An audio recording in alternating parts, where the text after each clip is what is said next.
So our fourth threat here is where attackers target technology suppliers in order to compromise a large number of organizations that use that particular kind of software or service. So for example, hacking of a managed service provider or a cloud provider. I believe just in the past few days, January 19th, Shutterfly is an example of a cloud provider that's hit with exposure extortion. So their information and all of their customers' information is at risk.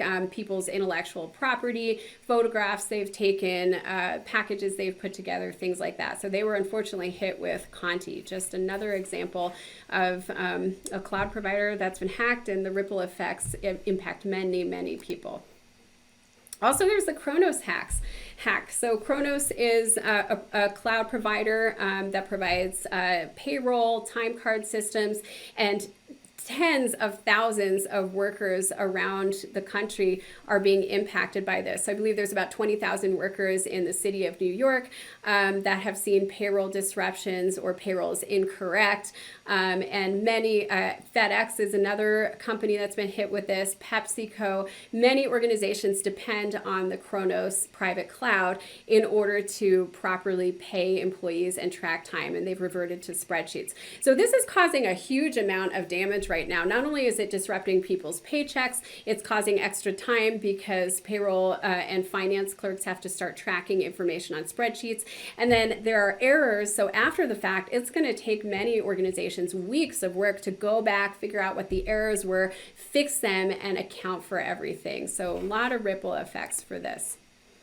Here's another one. There was a technology company, Netgain, that was hit with ransomware in late 2020. And what I find amazing and timely about this is that just in the past week or two, here in January 2022, we saw yet another healthcare provider announce a breach because of this. It's been over a year and we're still seeing ripple effects. And they are not alone. Here's a list of all the different clinics that had to notify because of that one technology provider getting hit. And the list continues to go on and on and on. And because so many healthcare providers were affected, thousands and thousands of patients, if not millions of patients, were impacted as well. We are now also seeing class action lawsuits. This is likely to drag out in court for quite some time. So it kind of takes me back to the Blackbaud cases, where Blackbaud, of course, was a cloud provider that was hit with a ransomware attack and sensitive information was stolen. And we are still seeing lawsuits. The cases are not resolved, but we've seen primarily healthcare organizations announcing these breaches because they are required, or they believe they are legally required to investigate and then report, whereas other types of information may not be covered. So you might have a different type of organization using the same service, maybe even with storing the same people's data, but not reporting a breach because the regulations affect them differently. So it's interesting to see what's happening in these cases of cloud hack providers, how it's impacting different customers differently. Usually customers have to pay for their own investigations, which can get very, very costly. So what can you do about this? Well, manage your supplier risks proactively. And that starts with taking an inventory. I love taking inventories, and it's really the foundation of your supply chain management program. Prioritize your suppliers based on the sensitivity of data they hold and the criticality of access that they have to your environment and your information. Make sure you assign responsibility for vendor vetting, otherwise it won't happen. Somebody's got to be in charge. It's a good idea to standardize as much as possible, so I like to see a standard questionnaire, and that way you can save yourself time as you go through this vetting process. You want to include cybersecurity clauses in your contracts. Don't expect your suppliers to just respond to you with the information you want unless there's some requirement for them to do so. Some of them are nice and do that. Some of them say, I'm not required to do that, so we're not gonna, and you're in a 3-year contract, sorry. Limit supplier access when you can. Again, much like minimizing your data, limiting access can limit your risk.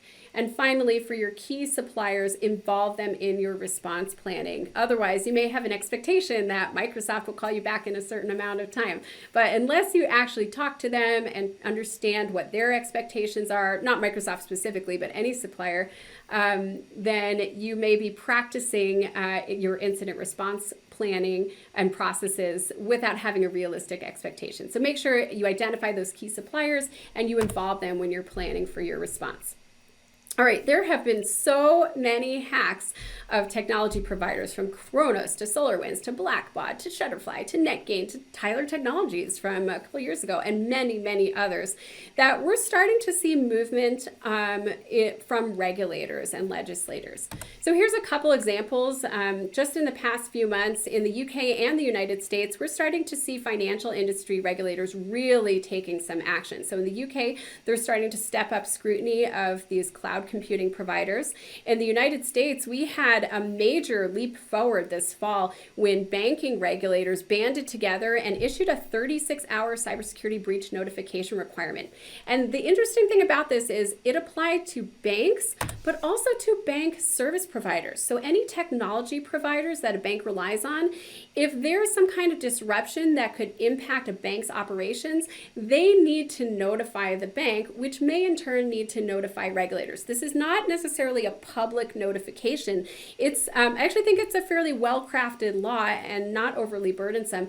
It just gives an opportunity for regulatory agencies to have an early heads up about any potential issues that may impact our banking system. So this is just one example of where we're seeing regulators and legislators really take into account the technology supply chain and start to include that in regulations. Expect to see more of that over the coming year, 2 years, 3 years, and longer. Thank you so much, everyone. Again, this is Sherri Davidoff, CEO of LMG Security. If you have any questions, please reach out anytime. We'd love to hear from you. You can email us at info@lmgsecurity.com or find us on LinkedIn and follow us on Twitter. Thanks so much for joining, and we'll see you next time.